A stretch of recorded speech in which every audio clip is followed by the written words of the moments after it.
Hello, everybody. Welcome to Fruitful Trees. I am in Jupiter, Florida today. I'm at a friend's house. Amazing, amazing property. He has a bunch of fruit trees, mostly mangoes, and we're going to be looking at them today. He's going to be talking about them, and he knows how to graft trees. And he has one tree right here that has 10 different grafts on them. And there's a whole bunch of other cool trees that he's grafting. But I want to show you what he's doing in his ground and what he's got in the ground. So here we go. All right, everybody, here we are with a friend Ken, and he loves mango trees, and he just loves fruit trees, and he knows a good amount. So welcome, Ken, to the show. Thank you, Paul. Thanks for coming out and checking out my hobby orchard. Well, how big is your yard, your space here? I have 1.04 acres and about maybe a third of it planted, between my front yard being unable to be planted due to big trees. My house takes up about a third, and the back third is all mangoes. And how long ago did you start planting trees? I got serious about it last September, 13 months ago. Okay, I know you said you saw some of my videos and they really helped you. Absolutely. Between some of your videos and I got a good friend, Anthony Camarino, that we were just at his house as well. Yeah, that has sort of guided me, and you know, I can sort of see what he's doing, and it definitely has influenced how I've planted and how I'm doing my setup. That's great. Now I do see a lot of empty space here that's away from your trees. So do you plan on planting more stuff here? No, this is eventually going to turn into a driveway, and you know, I will try to keep the front yard a little more ornamental. I like the tropical feel as well as the fruit tree feel as well. Sure. Well, I'm excited. I know you know a lot about grafting trees. I do. That's wonderful. And you self-taught yourself that? Between videos, I've had some hands-on experience with Chris Wenzel down at Truly Tropical. But besides that, yeah, it's all been, you know, trial and error. Great, great. Well, show us around your great spot here. All right. Well, up front, I have 7 pickering trees. Basically, I chose the pickering because it's slower growing variety, not particularly dwarf, because I've seen some very big pickering trees. I planted them at 8 to 10 feet apart, and what I really would like to do is grow them into mango hedges and use this as an example to show possible customers of mine what can be done with different kinds of mangoes and different growing mangoes, and you know, the different ways you can sort of incorporate them into your landscape. Well, that's great. Yeah, because you're a landscaper. I am. So this is great for like a little showroom. What are you planning on doing with the mangoes? Well, I'm going to eat as many as I can. I'll freeze as many as I can. And then at that point, I'm probably going to start direct marketing. I have quite a few friends up in the Northeast that absolutely love mangoes. So I'll just end up boxing them up and sending them out. Sure. And so you picked a pickering mango here. Do you have any other dwarf mangoes in the back, or is... I do have some other ones, or you know, dwarf, semi-dwarf style mangoes. Between Angie and I got a Ceci Love, and you know, a couple other trees back there that are more of the slow growing variety. And how many varieties of mangoes have you personally tasted? Oh, 100. And of the 100 you've tasted, what's your top 3? My top 3 has got to be Angie, Pickering, and it's a toss-up on that third one because, you know, there's such a variation on mango varieties that I love Sunrise, I love Ceci Love, I love Sweet Tart. So those 3 come in really tight for a number 3. All right, so just getting back to you. So we got pickerings here. Now I don't see any irrigation. What's your goal with that? I do have irrigation. It's just all underground. It's all drip irrigation covered in mulch. Okay. So all my trees are irrigated. They're right now all being run every day, short amount of time, just to keep everything nice and moist out here and keep everybody growing. Trying to keep my trees growing through the winter. Okay, and so all winter and all summer you leave the irrigation on? I do. I mean, during the summer times when we have, you know, the daily afternoon showers, I turn it off. Okay, and that's one of the things you do is you put irrigation systems in. I do, yeah. Wonderful.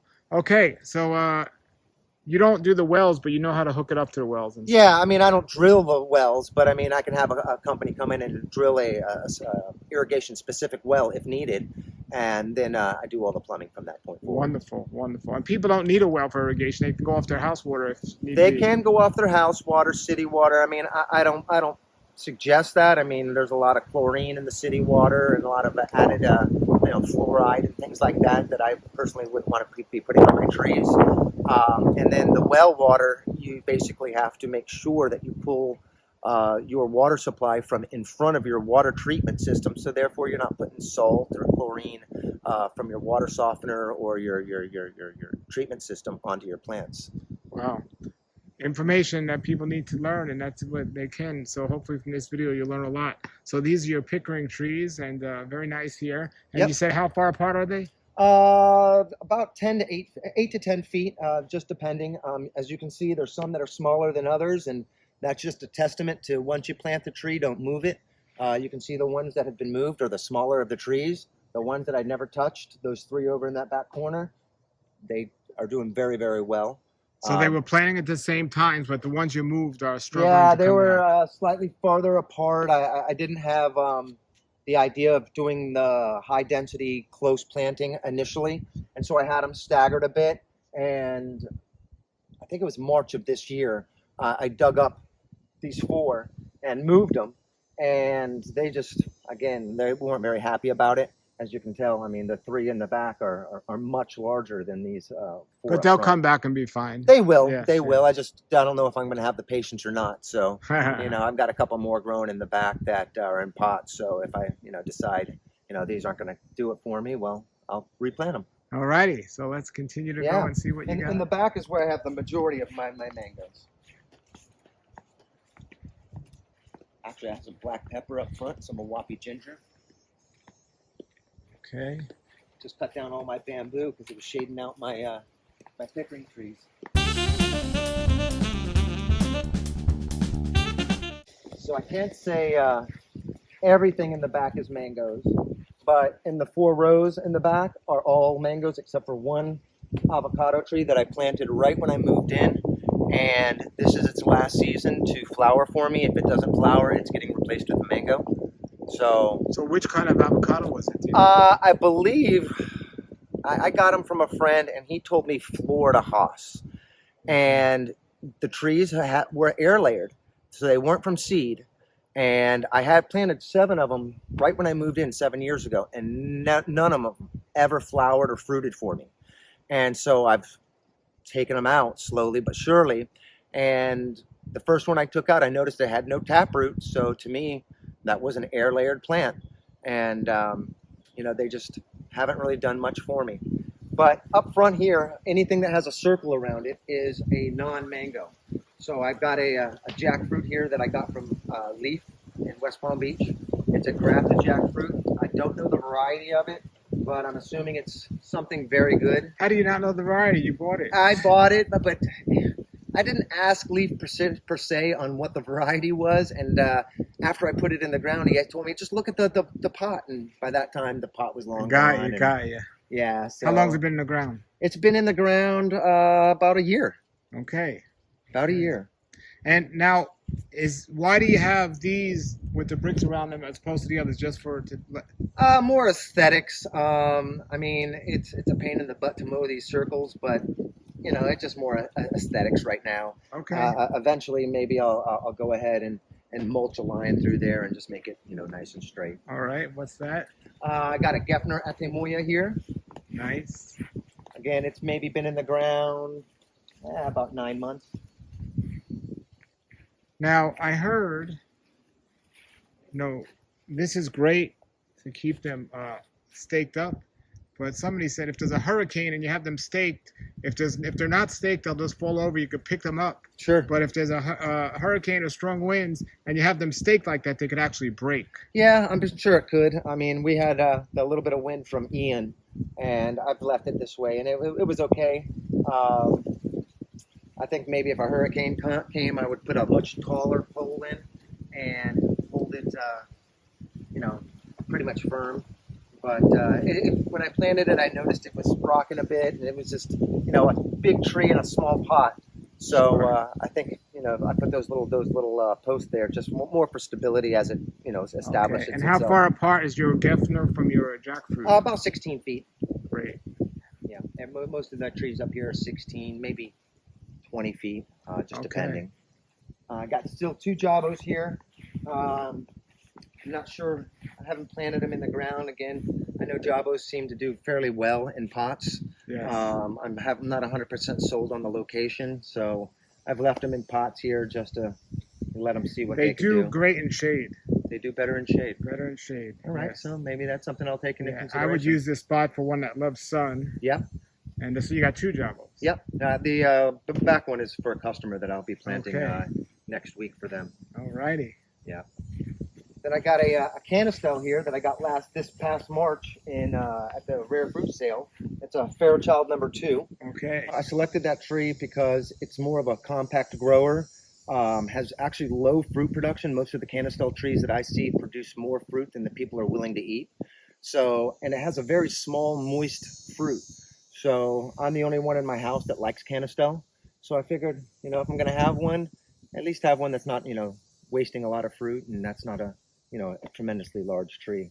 Exactly. Very nice. Yeah. All right. So that's your Fairchild number 7. Okay. Number 2. Fairchild number 2. Yep. Okay. Then this basically row here was going to be my avocado row. I just haven't found enough avocados to fill it.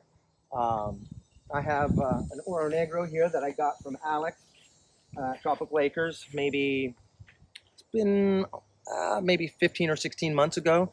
And when I planted it, it was, a single shoot. Yeah. Very, very small. And it's coming right along. That's a great one. I got one. I should have brought you one. Have you tasted it? I've not tasted it. Excellent. I heard it's one of them. Come get one for me. All right, excellent. I'll have to give it a shot. Yes. Here currently, I'm hosting all my seedlings, my root stocks, and these are my sick mangoes. These are ones that just weren't doing so well, and once I dug them up, I found out the issue. They all had some kind of girdling or circling roots, some kind of problem with the root system, and so I took them out, trimmed the roots, and then potted them up to see if I can't save them.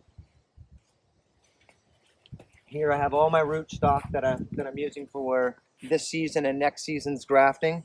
I got these from a gentleman out in Okeechobee. He has quite a few of these root stocks available. If you go on Facebook, I'm sure you can find him. Well, during mango season as well, you can create your own. Absolutely. These are all turpentine mango. Great. Turpentine. Root stock. So, good root stock. Yeah. I have just some myriads of things here. My wife did a little project with some strawberries, and lo and behold, they're growing. So I put them here and just puts a little bit of water to them. Hoping to get some strawberries this season. We'll see. I also have this Maria Black avocado tree. Wonderful. Yeah, it's got this from leaf earlier in the season, and it's doing very well.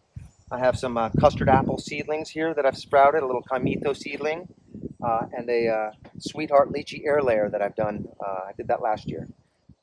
Just sort of seeing how they do, and if they end up turning into nice healthy plants, maybe I'll find a little spot to stick them in the yard. I also got this fig tree. Typically not one to grow figs in South Florida due to the root knot nematode, but after trying the fig and eating it and enjoying it so much, I decided let me up-pot the tree and see if I can keep it healthy in a pot and continue growing it. Here I got some more strawberries from my wife's project. This is an avocado, a bacon avocado that I bought from the Rare Fruit Council sale this last couple weeks ago.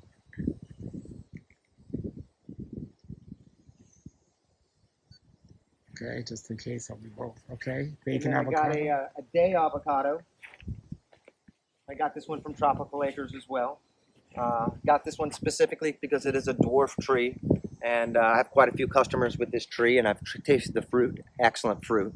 But I like the growing habit of it. It's a quite small tree, sort of open canopy, and easy to maintain. Nice. Got a mulberry tree that I just stuck over there just for the meanwhile. We'll see what it does. But this is where basically all my mangoes start. I put all my mangoes in a row. I had them all circled, and I would mow the yard and get dizzy from doing all the circles around all the trees. And then after going to Anthony's place and seeing how he had it all set up in hedgerows, I decided to convert mine more to the hedgerow style. So 16 feet apart. Yeah. Actually, right up in the front, they're a little closer because they're Angies. I have multiple Angie trees, so I know Angies are a little more compact growing, and so therefore I did sneak them in a little tighter. But and then on the back where I have some of the larger growing trees, I actually have them at about 20 feet. Okay, so tell us what you got. What's this here? This right here is a Valkyrie. Bought it as a 7-gallon tree, and it's done, again, it was put in the ground this past September. All these trees were planted 13 months ago. Most of them were planted as 1 and 3 gallons. This was one of the few that I got as a 7-gallon tree. Where'd you get most of these trees? Different places? Most of them I got from Truly Tropical. And then some I actually made myself. Okay. So Nice. this here is a orange sherbet tree. Again, this one was put in as a 1-gallon single stalk tree 13 months ago, and 13 months later, it's. So what kind of fertilizer are you using? I use an 8212, and then I tested my soil and got a soil recommendation from the University of Florida, or a fertilizer recommendation, and I pretty much adhered to that recommendation. And then since I'm sort of out of the growing season, I supplement just with a little bit, fertilizer throughout the winter just to keep them growing. Very nice. Very Again, nice. I That's know- a great mango orange sherbet. Yeah, I know I'm not going to get fruit off a lot of these trees this year, so I'm going to keep them fed with the nitrogen to see if I can't get them to bulk up and get some girth to their trunks. Nice. Okay. Next one here is an Angie and another Angie. Angie's my favorite. I have 4 Angies Okay. planted back here. This Angie, actually, I made this tree. I planted the rootstock last March. I grafted it in October of last year. I planted it in the ground this past March, and you can see what it's already done. And Now, is it a benefit to have the rootstock in a pot like those over there, or knowing what you were gonna do, can you plant the rootstock in the ground and then just cut it and then just put it right? I probably could have put the rootstock there in the ground and then grafted it while the rootstock was in the ground. I mean, I didn't know that I was going to put that tree there, initially, so I didn't do that. But again, once my trees basically take their scion or take the budwood that I graft onto it, I don't hesitate to put it in the ground. Great. Okay. Yeah, I want to get them in the ground as soon as possible, because I noticed that the longer that the trees stay in the pot, the more issues you're going to have with the roots. Sure. And the tree's only as healthy on top as it is in the ground with the roots. Another Angie. Another Okay. Angie here. Actually, I bought this one from Love Nursery. Oh, great. Yep. Yep. Great. Looks great. And then a dwarf Hawaiian. Dwarf Hawaiian. Yep. Great. I actually got this one from Mike Luciano at Trees and More. Excellent. Great Yep, yep. places. This tree here was quite a bit bigger until about 2 weeks ago. And I came out one morning and one of the large limbs was just split right off the tree laying on the ground. So either an animal got it in the middle of the night or whatnot, but it was about double its canopy size. But, things happen for a reason. Yeah. Here's another Angie tree that I got as well. Again, I love Angie, so I don't think I can have a shortage of those.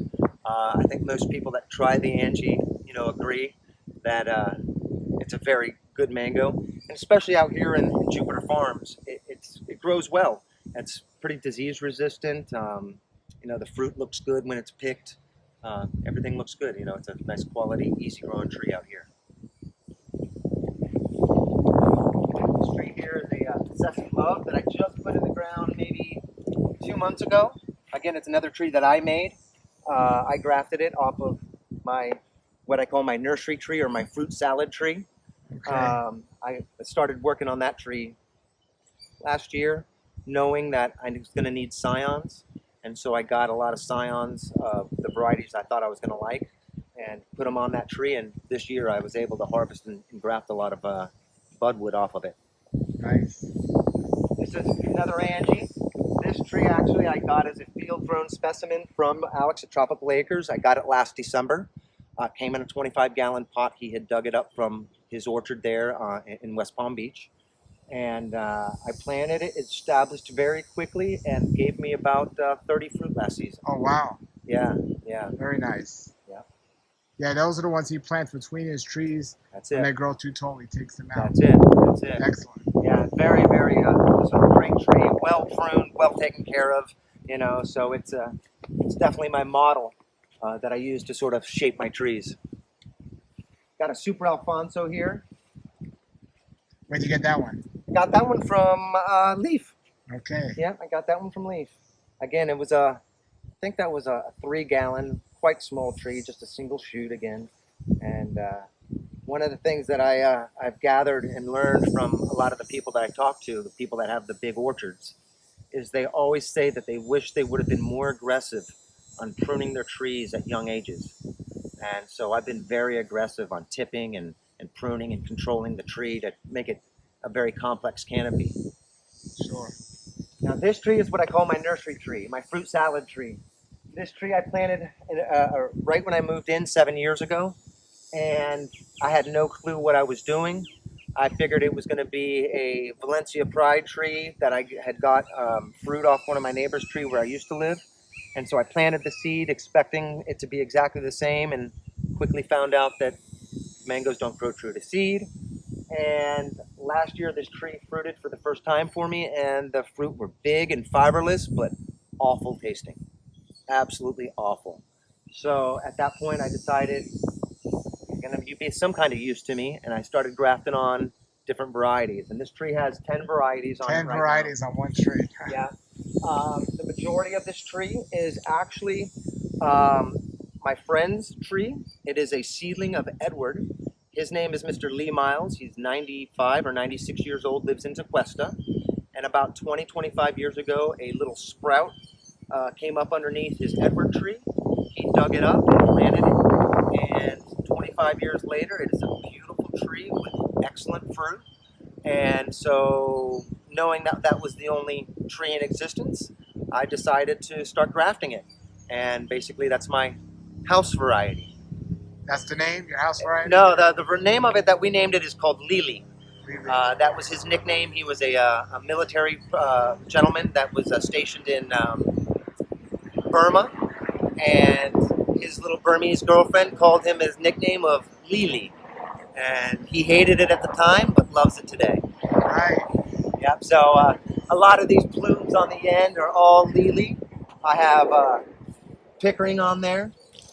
I have 015, Maha Chinook. At the very top, I have ST Maui. I have 2 shoots of Sweet Tart, Ceci Love, Angie, Glenn, and another seedling tree that I found next to one of my customers' yard. I call it Super Sweet or Sweet Tooth. It is a Valencia Pride, I'm going to say, or Maha Chinook seedling. Very, very sweet. So sweet that if you get 5 or 6, real ripe fruit in your car, it almost smells like vomit.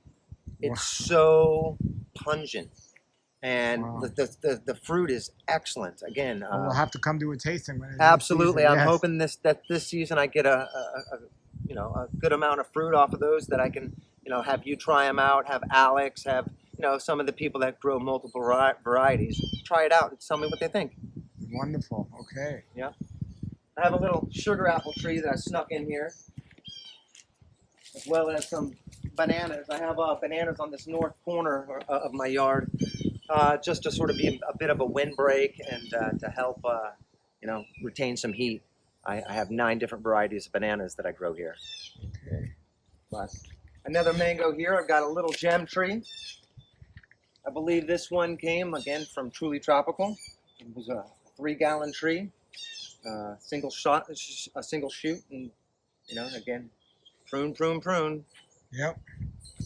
Looking good. All right. Here's a cack. It actually Excellent. it got planted early, maybe August of last year, and I was doing some yard clearing out because this was all covered in bushes back here. And this tree actually got run over by the skid steer. And I thought it was a goner, and I propped it back up, and it's come back to life.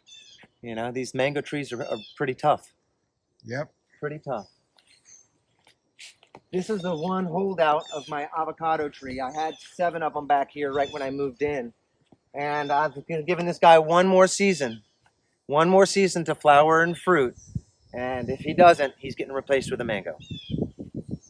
Now, why mango? There's so many other fruit trees out there. I just love mangoes. I can't get enough. I always seem to think I've froze enough for the season to make me, to last me until the next mango season. And come December, I'm always out. So I figure it's going to take a while, a couple of years before I have more mangoes than I know what to do with. And by that time, I should have enough friends and people that I know that I can go ahead and start giving away mangoes and selling mangoes and doing things like Sure. that. This here is a Valencia Pride. I'm doing my best to try to keep it under control. I'm trying to control it and have it grow sideways instead of up. So the first thing I did last season was cut the top off of it off and nurture those sideways lateral growing branches. And we'll see what it does. Hopefully it'll give me some fruit this year.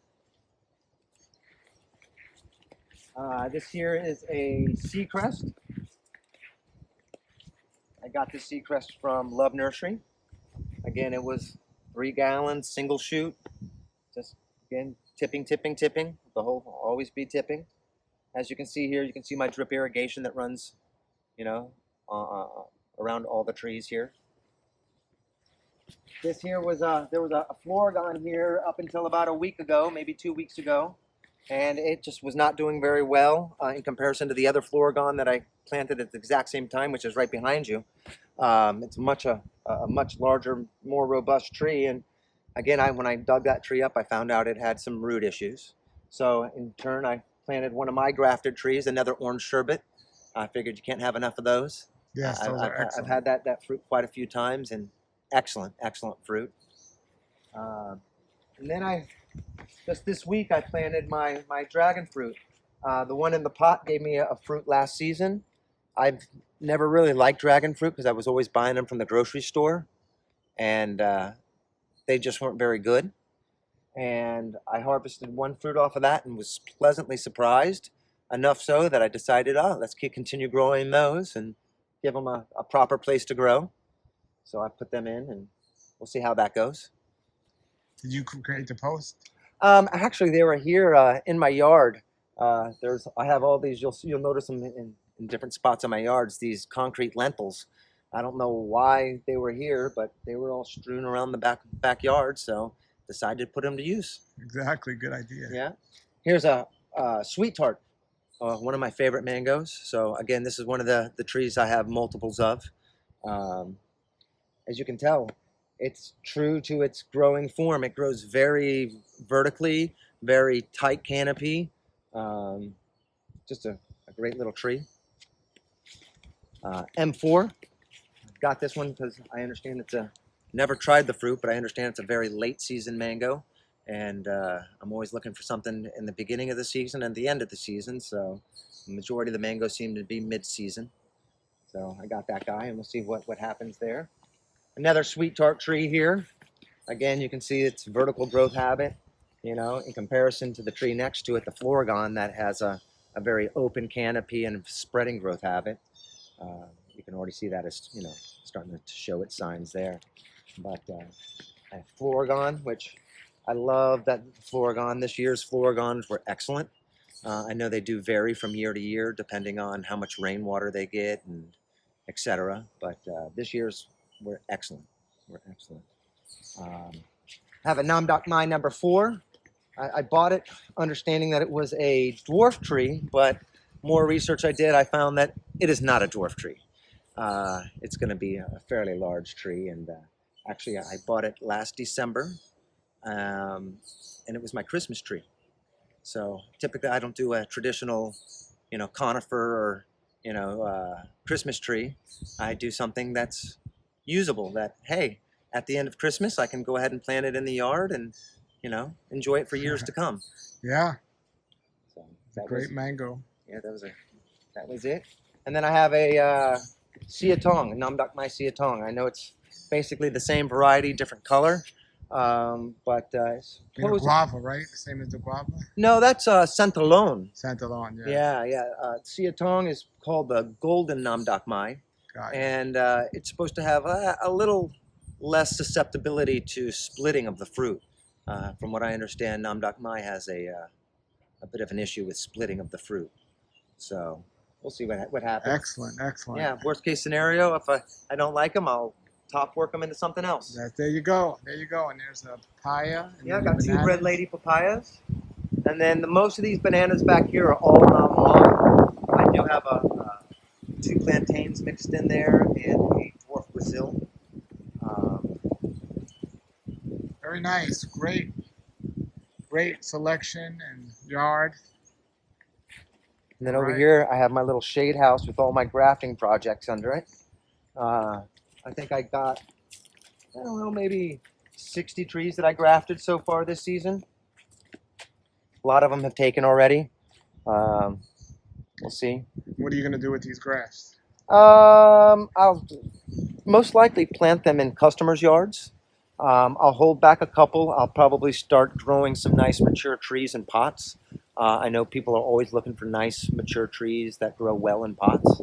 So So what varieties do you have here? I've got a lot of varieties. I've got Malika, I've got O15, Maha Chinook, some Glens, Sweet Tart, Super Alfonso, Angie's, Pickerings, Gary, Dwarf Hawaiian, Venus, Sugarloaf. What else? I got my house variety, Lily, Super Sweet. What else do I have in there? Zinc, Orange Sherbet. Very nice. A couple other varieties. I think I have Valkyrie in there.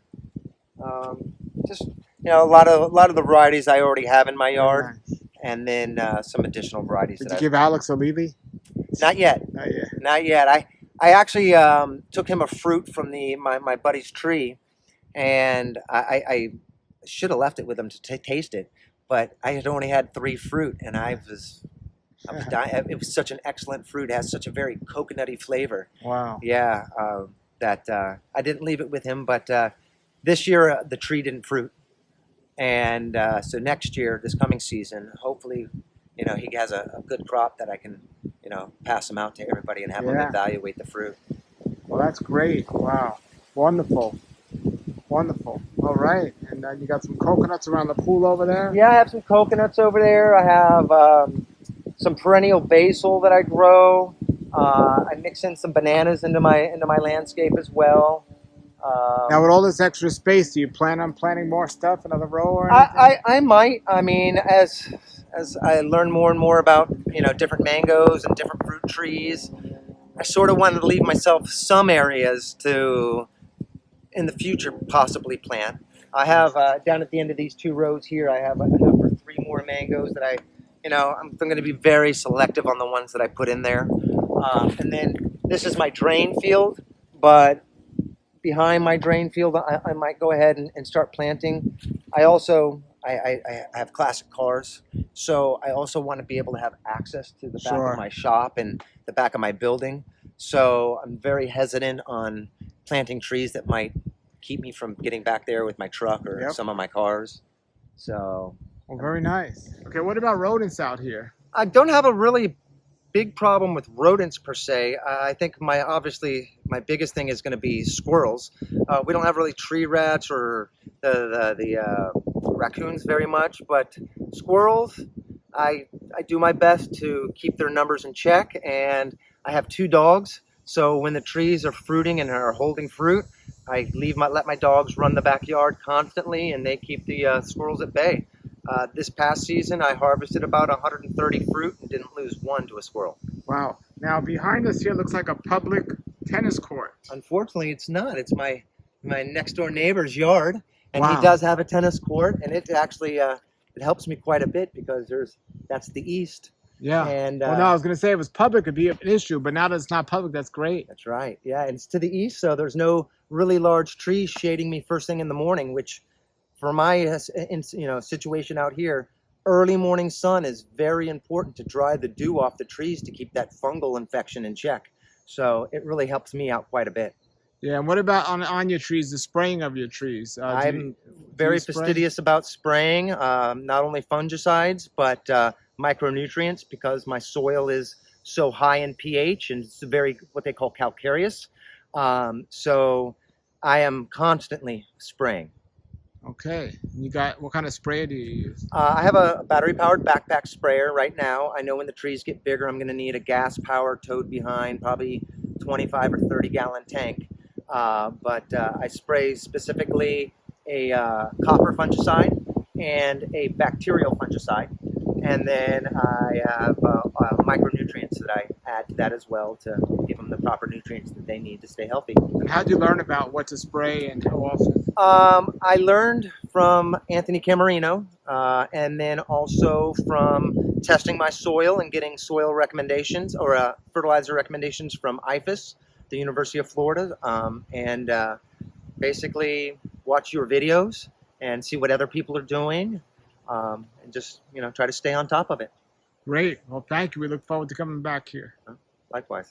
All right, everybody. Thank you for checking us out. This guy just loves Pickering and Angie, and he's got several bunch of trees with them. And he has a good amount of space. Again, he can get away with doing that. For my space, I have to be even more selective because my yard is so much smaller and I got to think about the people that are coming around my area, what they're going to take and so on. But this guy loves mangoes and he's made the best of his space for what he likes and what he loves. He could have definitely planted a bunch of different fruit trees, and he may, as he said, as he gets to taste them and he's still learning. I personally wouldn't have planted more than one particular type of mango, especially when they have this much space and they're not too close, because you can get hundreds and hundreds of mangoes off one tree. But, we all got to do what we love the best, and this is what he loves here, and I think it's great. I so look forward to coming back here and trying that Lee mango and all his other mangoes and to see how they do. He knows a lot about the soil and he knows a lot about grafting and the irrigation. So I think this yard is going to be a yard to watch. I think it's going to thrive in the future. So thank you, Ken, for being on the show today. And everybody, grow those fruits, keep growing, and have a great day.